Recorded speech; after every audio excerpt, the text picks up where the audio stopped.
Today we're going to be taking a look at the Malone Trunk Mount Hanger 3 Bike Rack, part number MPG2139.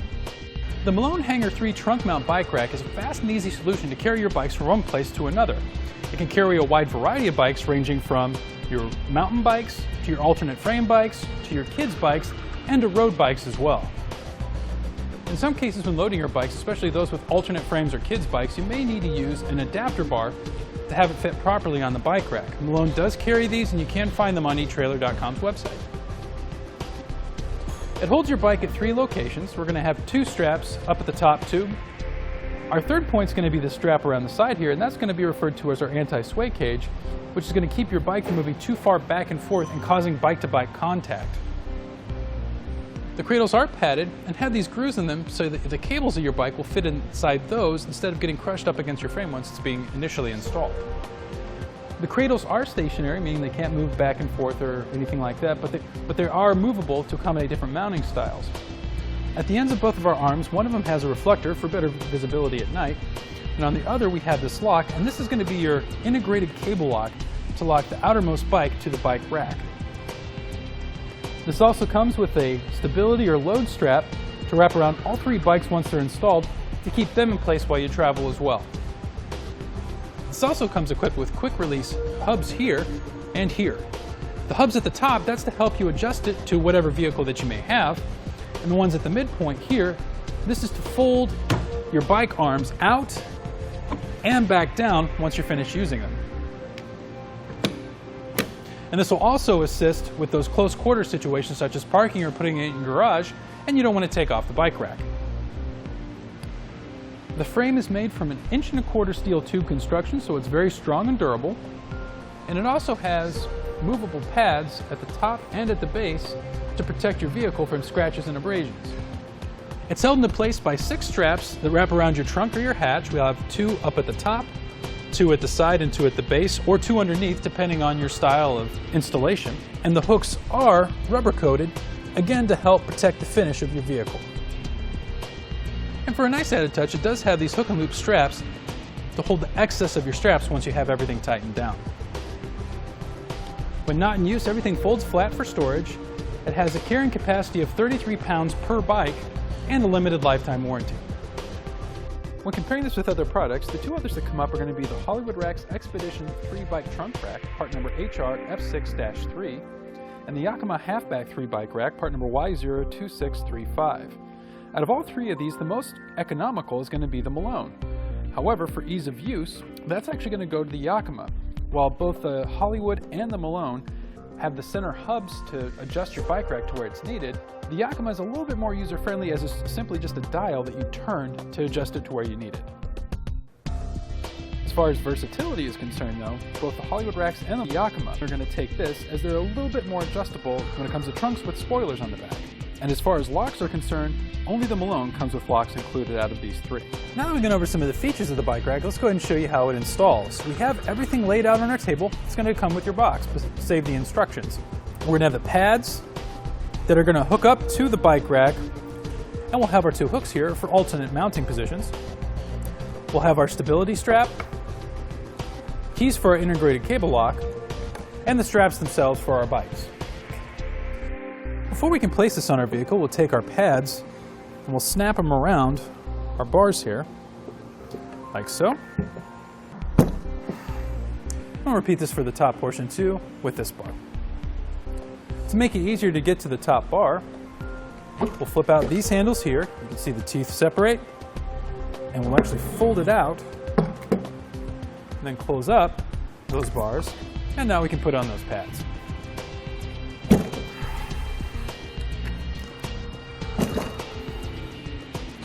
Now before we place this on our vehicle, we're going to want to get our hooks in place, so we'll loosen up the hook and loop fastener here,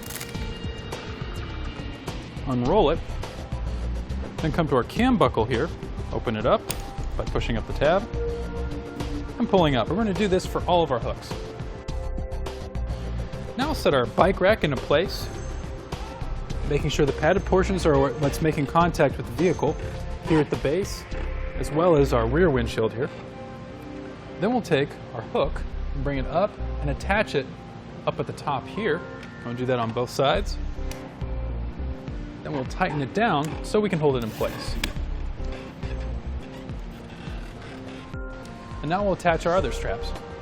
At our mid-range, we're going to go just to the side here. We'll pull that tight. Pull it as tight as we can get it. Now with our bottom hook, you have a couple options here. You can just go to the base and hook it up and tighten it down as we have been with the other hooks. Or you can remove the strap completely and thread through the included hook you see here, all the way. Place it through the point here and tighten it up. Place it through our buckle as we did before. And you would find an attachment point that can work underneath the vehicle. Attach our hook end to that and then tighten it up as necessary, such as to our hitch here or to a tow hook underneath.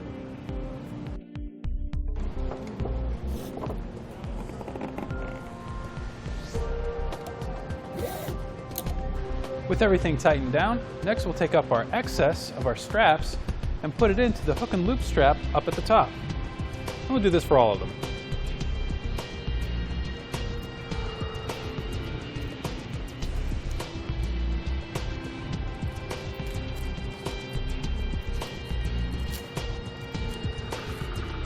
Now we'll get our bike into the loading position. To do that, there are two handles on either side of our arms here. You pull those out, and again you see these teeth come open, just like we did up top. We'll fold it out to our desired location and tighten it back down. Next we can start installing our straps for our bikes, and we'll do this for all of our connections. Now bear in mind, all of these have two choices to go from as far as which bike you're going to be using or which configuration works best. We'll just be putting it in place for now, and we may change this later when we load up our bikes. And also you don't have to worry about these moving because these are in fixed locations. Before we actually start loading up the bikes, I'm going to put all the cradles towards the inward position here.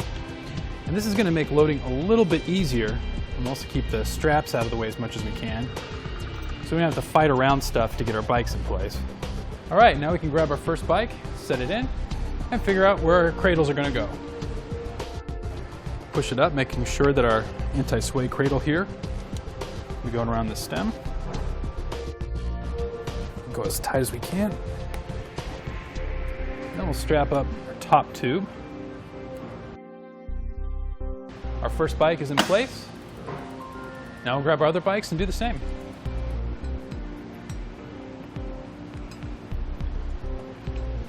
One of our final steps is we're going to go up to the end here with our integrated cable lock, unlock it, wrap it around the frame of our outermost bike, put it back into place, and lock it.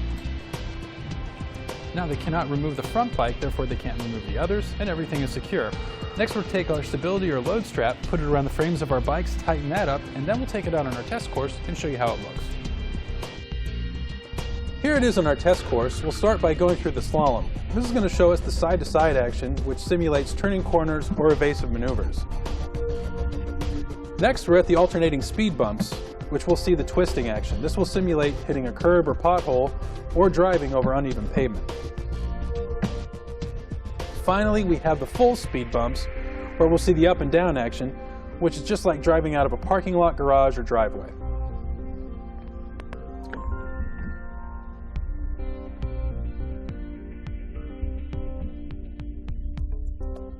And there you have it for the Malone Trunk Mount Hanger 3 Bike Rack, part number MPG2139.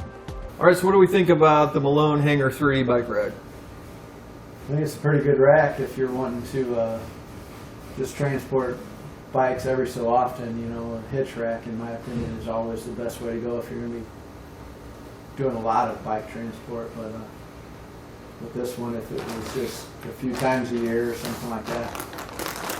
It's pretty compact for having the space for 3 bikes. It also seems to have, it has the same features as, you know, the higher end trunk mount bike racks, I feel like. You know, you've got your anti-sway, and then your hubs for getting it to fit very nicely on your rear hatch. You know, one thing I noticed is that the anti-sway has a padding, which this is the first one I've seen like this. So it just kind of adds a little bit more cushion to that seat post tube. So I like the fact that it has a cable lock. That's normally something you see on some of the higher end stuff. mm-hmm. And the fact that this has one's a great feature. Yeah, so you lock the bike at the end of the rack, so you always have to have a bike on the outer cradle to be able to lock them on there. But Mm-hmm. even if you just had one bike, you can move it to the outer one when you get to your destination and lock it if you were Mhm. like going to a store or go get coffee or something like that. The cradles are actually pretty hard compared to a lot of the racks I've Mhm. used. Although they do have a lot of little grooves in them for the cables and things, so that it doesn't damage those or get the cable crushed between the bike and the pad and cause a scratch on the bike frame. Yeah, I mean, one thing that, you know, I noticed, it could be a plus or, you know, a minus. You know, they do pivot, but they can't adjust along the arms.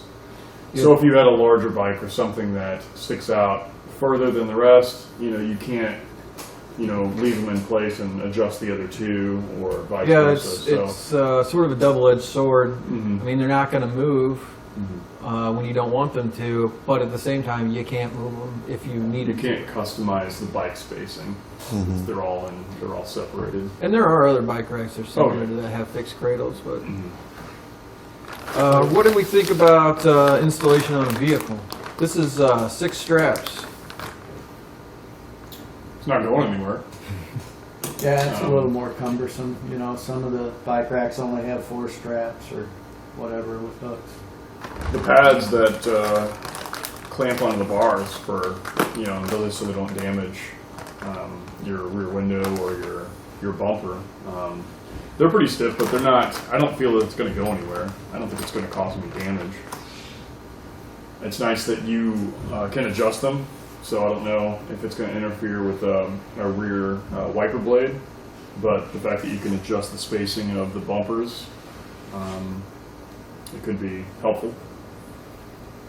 Now, I had a Thule Raceway, and it used 4 cables with hooks to install. And I always thought that was really easy compared to the 6 straps. But really, the only time 6 straps is not really a pain, but an issue, I guess, is the very first time you go to mount it. Then after that, it seems to be a lot easier because you got everything in the right place, and it's just a matter of tightening it. So.